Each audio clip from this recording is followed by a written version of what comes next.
Welcome to 2023. Can you believe it? I cannot believe we are already here. And what better subject to kick off in the new year than to talk about productivity and how to get our time back? January is all about new resolutions, new ideas, a new way of doing things, trying to set those good habits. And so I'm so excited for this episode. Chelsey Newmyer is a nerd for all things time management and productivity. After years of reading frustrating productivity advice that didn't match her life, she started her coaching business to help small solopreneurs and military spouses maximize their time by getting the personalized productivity they need to reach their goals. She's a Navy spouse and currently lives in Guantanamo Bay Naval Base in Cuba with her husband and dog, Leah. We have such a great conversation about ways to think about how you spend your time. And what I love about this conversation is it's very personal. She's not giving you some cookie cutter outline and telling you that this is the way that it is, right? She's giving you some really great advice to really look inward and figure out how you yourself operate and what's going to make the most fit for you. And then how do you integrate that within your team space? So whether you work for yourself or you work in a team, small or large, you're going to get great tips and resources. So I really think you're going to enjoy this episode. But before we get into it, it's brought to you by our office hours, our digital marketing therapy sessions. Head on over to thefirstclick.net/office hours and book some time with me. It's a new year. Walk me through your plans, what you have for your goals, and we'll help you refine your marketing strategies. These 30-minute sessions are great if you just need a little bit of help from a nonprofit marketing consultant, but don't want to hire on somebody full-time. So again, thefirstclick.net/office hours. Let's get into the episode. You're listening to the Digital Marketing Therapy Podcast. I'm your host, Sammy Bedell-Mulhern, and each week I bring you tips from myself and other experts, as well as hot seats with small business owners and entrepreneurs to demystify digital marketing and get you on your way to generating more leads and growing your business.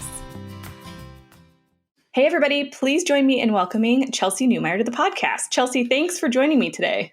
Thank you so much for having me. I'm so excited to be here. Yeah, and we are talking about time management today, which is oddly interesting because we're recording this podcast in September, but it doesn't go live until January. You are my first episode of 2023, which I'm so excited about. And so just a lesson in getting ahead of schedule. Love it. Love it. So, Chelsey, you are all about time management and all about fitting in the important things into your life. Why is this such a passion of yours? Oh my gosh, that's such a great question. So I was inspired to start my business because I was reading some really terrible productivity advice. And I've always been a nerd for all things to-do lists and organized. And I was always that go-to person to help things go faster. But I was reading some book on time management. It was written by this high-level executive at some big company. And he talked about taking a nap in the middle of his day and how his assistant just prepared everything for all of his meetings. And he would multitask during those meetings because he didn't actually really need to be there. And I was just so frustrated. At the time I was working in a traditional office environment and going in every day. And I thought to myself, okay, who's going to tell my boss I need a couch in my office? Or who's going to tell my boss, I'm so sorry, I need to block out an entire day for deep work. You can't call me, right? I just felt like so much of the productivity advice out there was written for people who were just at a different level or had more control over their day. And as someone who was working again in that traditional work environment and starting my own business, it just didn't apply to me. And so I wanted to create something that made productivity personal, right? We are all built so differently. Some people are morning people, some people are night people, some people are all digital, some people like pen and paper. And so I really wanted the opportunity to talk with people about what's going to work best for them. And so I love a good to-do list. I can geek out about technology, hacks and tricks, and again, just making everything a little bit faster and easier. But really what it comes down to is you have to find a system that works best for you. Well, and that's the pros and cons of the books, right? Like they give you all these amazing tools, but sometimes they almost make you less productive because you're trying to integrate all of these things that other people think works. And it does for them. I mean, obviously it's helped them be successful, but just isn't the right fit for you. I think that's really smart. Yeah, I never want anyone to feel like they have to copy paste anyone else's systems, right? Like just because those big rich guys wake up at 4 o'clock in the morning does not mean that you need to wake up at 4 o'clock in the morning to be successful. So again, it all just comes down to trial and error and practice and talking it out about what's going to make sense for you. I love that. So, as you've worked with clients, kind of what impact have you seen just in overall like productivity in a company, or even as a small shop? Like, how have you seen this really kind of dramatically change the way that a company can operate or a business can grow? Absolutely. So there's two observations that I see the fastest. The first is honestly inbox management, which sounds really silly, but people are so overwhelmed with their inboxes usually. And I see one of the biggest holdups tends to be response time, tend to be emails getting lost or misplaced or mismanaged. And so when I can work with someone to just show them some different kind of tips and tricks in their inbox and honestly get rid of a lot of the junk and the stuff that they don't need so that those good important things don't go missing, that honestly just expedites productivity because people are more confident and comfortable with what's coming in and how they can manage it. And then the second one is just giving people permission to work in a way that works best for them.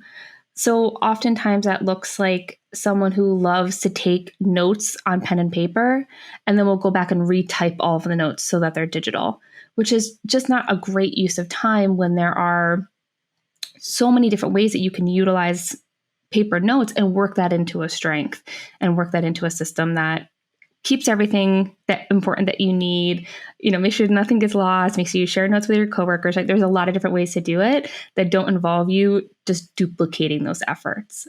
So those are probably the two fastest things, and other permissions come up as well. Like sometimes people think that they have to do something again because they saw someone rich and famous do it, or because that's how a coworker does it, when it just honestly makes things a little bit harder for them.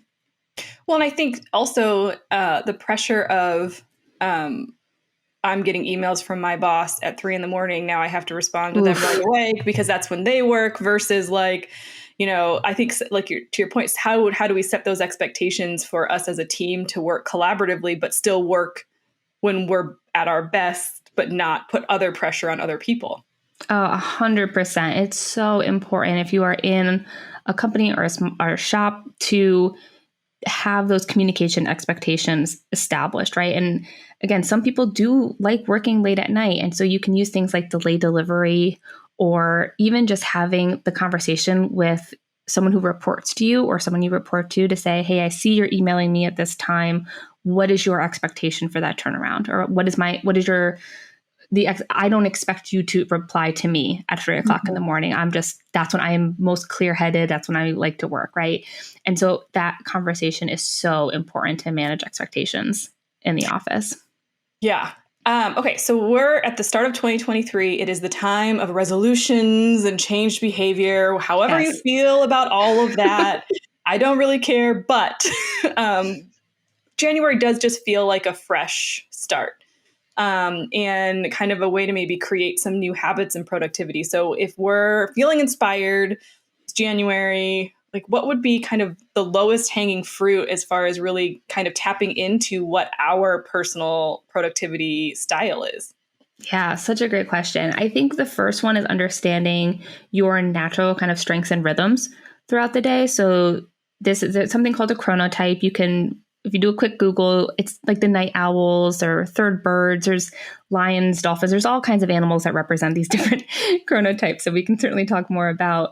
But having a good sense of when you are going to be at your best and when you can do your most focused work, whether that's in the mornings or in the afternoons or at night, that's a great place to start, because from there you can start building your, what I would call an ideal day, your ideal work day, right? Like what time would be the best for you to wake up?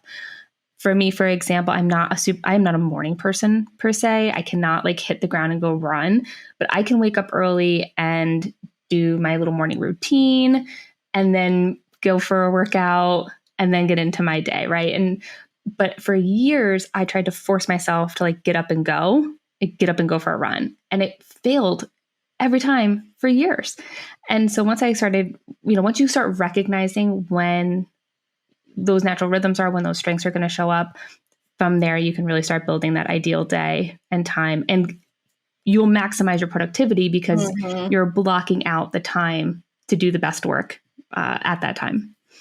Well, and so if you're working in a team and everybody has like different productivity, I mean, I think to some degree, this is a little bit easier with more of us working remote. Like it's a little easier to kind of manage your schedule. But how do you, like, if I sit down and I say, okay, like I am a morning person. I get up between 5:30 and 6 and like just straight up work for the first hour and a half of my day. And then I go into like get kids ready for school, all of that stuff mode. And we were kind of laughing about this before we got on the call that like my afternoons, like from 1 to 3, like there is nothing happening that is like really requires lots of thinking. Sure. Right? Yep. Recording podcasts is great. I love to talk.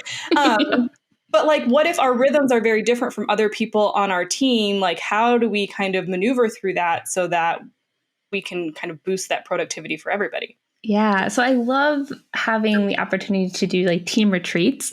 I've offered a few of them and I've been participated in quite a few of them.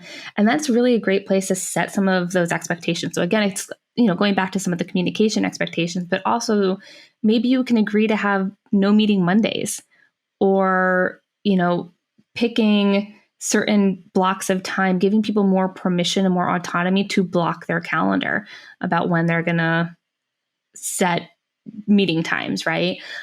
So I love having conversations and getting people in the room to start understanding how they work. Like if you're in an office spot, if my door's closed, does that mean you could knock on it? Or does that mean I really need to be left alone because I'm focusing on something? What about if you don't have a door to your office? What about if your headphones are in? Like, what's the signal that someone has to say, please don't disturb me? How do you utilize Slack or the chat functions there's a gazillion of those. So again, it goes back to just setting expectations and managing those expectations. And I think a lot of people unnecessarily give up the power of their calendar to 100%. to appear more accommodating. And I would challenge those people to, again, just block the calendar. And so people can't just keep throwing things on, especially if you are in an office space where you have a shared calendar. So you may have more power than you think. And I challenge people. I think it's a mental thing too. Like we think if a donor wants to set a meeting and we don't say I can do it right away, like, oh no, like now they're going to be upset with us. Or like if we don't respond to somebody right away, oh no, like now they're going to be upset with us. But like, as a solopreneur, when I first started my business, and now I use Acuity that does all of my automated scheduling for like my podcast or for consulting calls.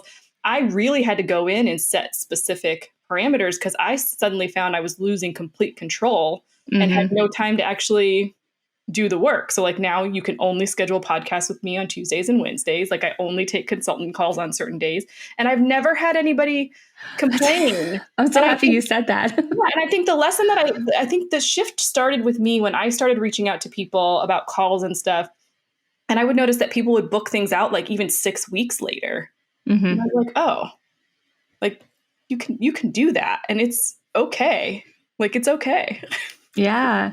And people also respond well to availability. So going back to the donor conversation, whenever I would outreach to donors, I would say, are you available at this time or at this time? You give them a choice, but if you just say, let me know what works best for you, you're setting yourself up for 10 back and forth emails.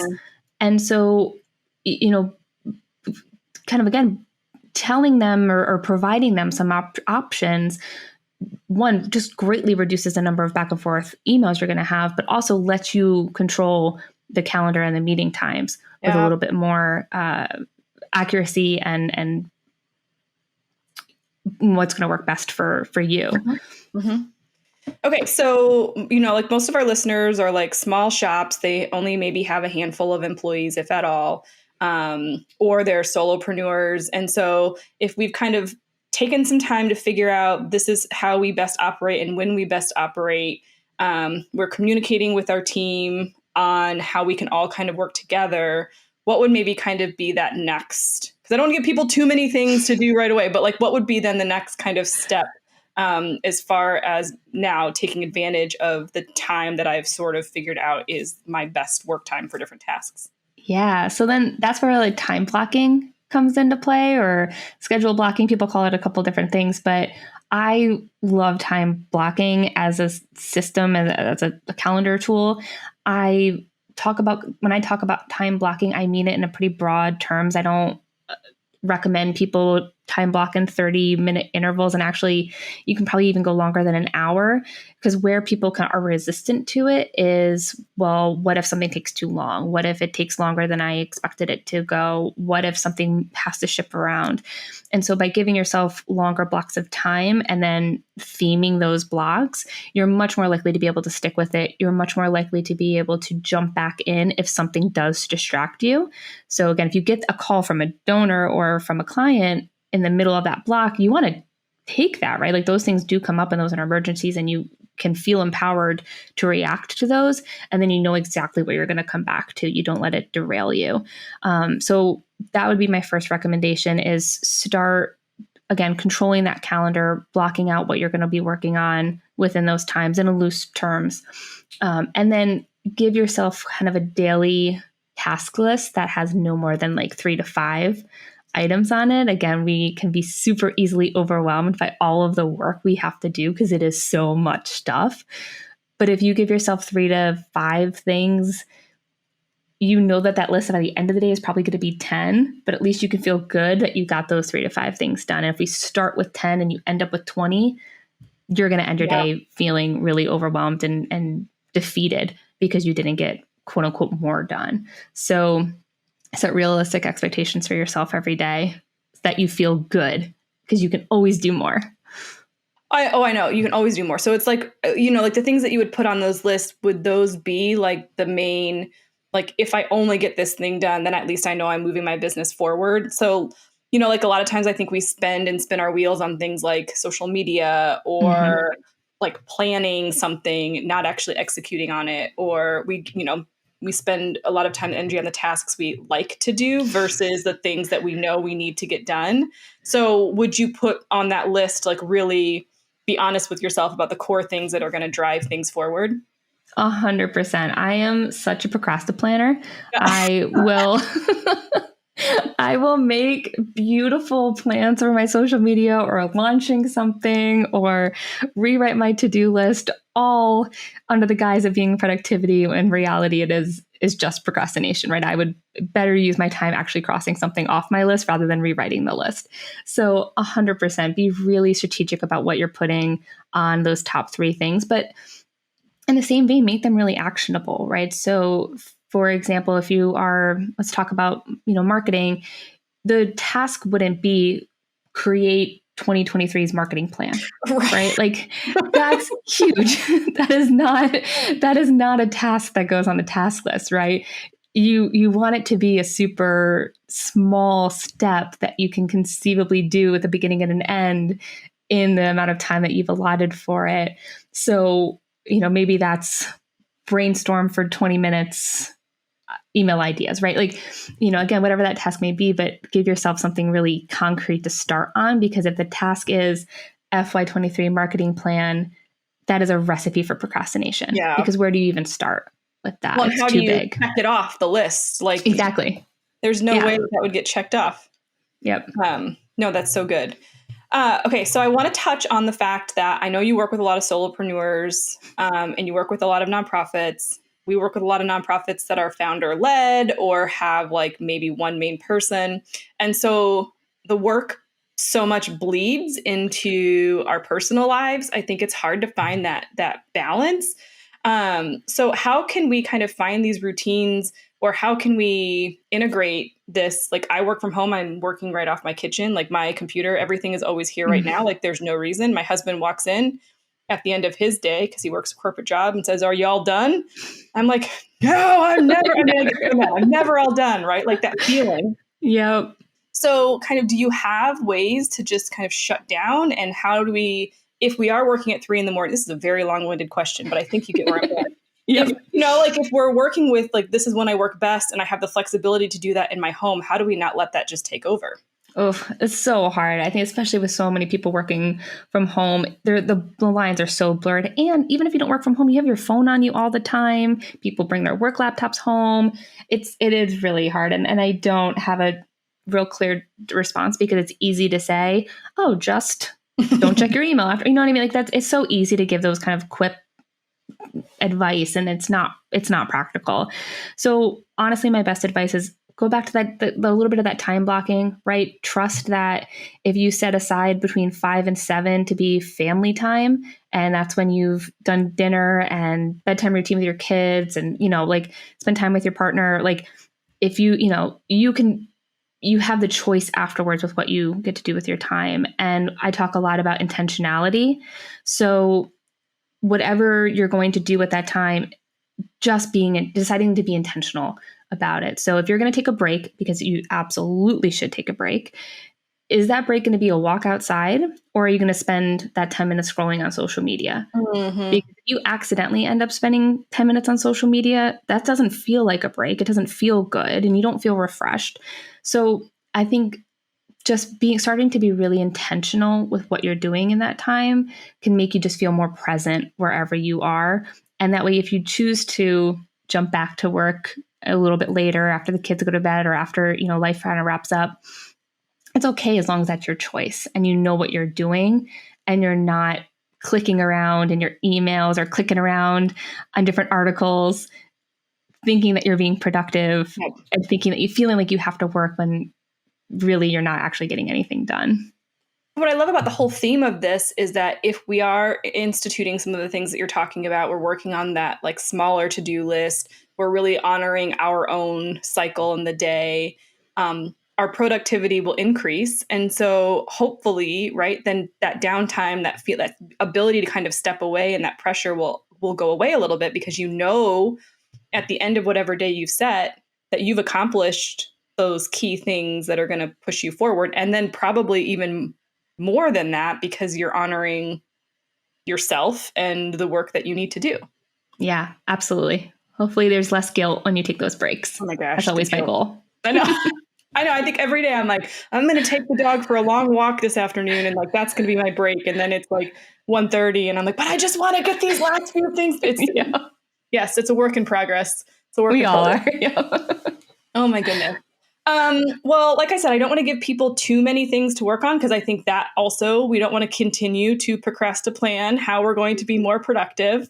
That term I learned that term for the first time like 2 months ago, and I am obsessed with it because it's perfect. So true. Yep. So true. I had one last question for you, and then I'd love your last takeaways. But I can't remember who said it or where it came from, but the philosophy of we will give ourselves as much, like if we give ourselves 2 weeks to do a project, we'll take the full 2 weeks, versus if we give ourselves an hour and a half. Yeah, it's Parkinson's law. Is that what it is? Okay, thank you. So could you talk a little bit more about that and kind of how perfection plays into some of the productivity or the lack of productivity with that? Yeah, absolutely. So Parkinson's law is that work will fill the time that you've allotted for it. And so that's another reason why time blocking, people can be really worried about it, because they think things are going to take longer than they do, when the reality is like they do take longer because you are not focusing on one thing at a time. We're just bebopping all over the place. It's so hard to concentrate these days. Our phones are going off, emails, everything. So being more focused. And that's why I love that the 3 to 5 things on the to-do list approach as well, because you can really just focus on the one thing first. Do the one thing. And sometimes I'll say this out loud to myself, like, okay, Chelsey, one thing at a time. Like it's so hard. I just say it out loud to myself.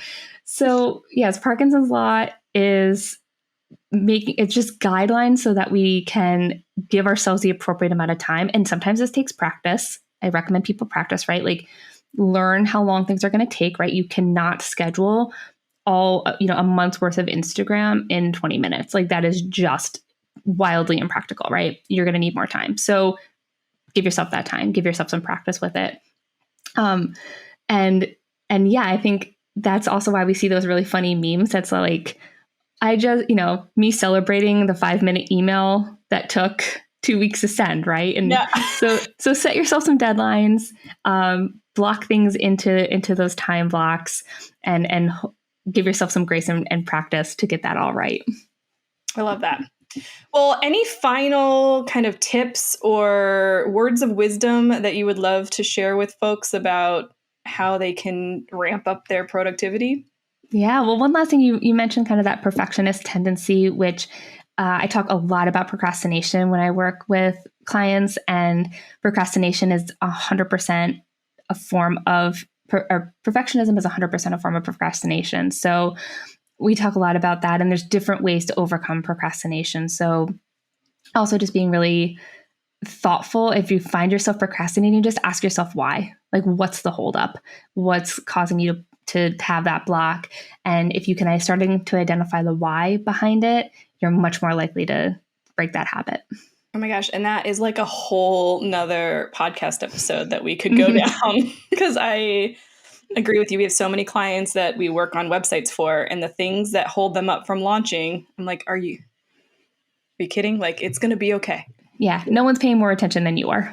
I know. And I think as like entrepreneurs and founders, like that hurts us. It like hurts. Our ego. We're like, wait, you mean I'm not going to launch this insert whatever, like program, website, whatever, and people aren't just going to flock to it immediately because they think I'm so amazing? No. It's not that. They're not going to point out every spelling mistake you have in there. That too. Yep. I love it. Well, Chelsey, I love these tips that you shared. I hope that you will take these to heart. 2023 will be an incredibly productive year for you. I know, I feel it. If people want to learn more about you and how they can learn from you and get in touch with you, how do they do that? Sure. So my website is chelseynewmyer.com, and that's Chelsey with a Y. And then my Instagram is Chelsey N Coaching. So CHELSEYN Coaching. Most of my stuff's on Instagram, but I'd love to chat with you there. I love it. And we will have all of these links on the show notes at thefirstclick.net/185. Chelsey, thank you so much for joining me today. Thank you so much. It was great. How incredible was that? I am so excited to sit down and just kind of re-journal my day and what works, rethink about my kids' school schedule and how I want to kind of operate within that, and really pay attention to how I'm going to use my time and hit the goals that I want. I know we have so many things on our plate, but really drilling it down is incredible. And I love the idea of only having a few things on my to-do list to really just make sure I'm making the biggest impact. I know it'll be a challenge for a lot of you, but you can do it. I thank you so much for listening, and I can't wait for all of the fun episodes that we have keyed up for 2023. It's going to be an incredible year, and I'm so excited to be by your side throughout it. For now, I hope you'll subscribe where you listen so you don't miss a single episode, and make sure you head on over to thefirstclick.net/YouTube to watch video versions of all these episodes. For now, I'll see you in the next one.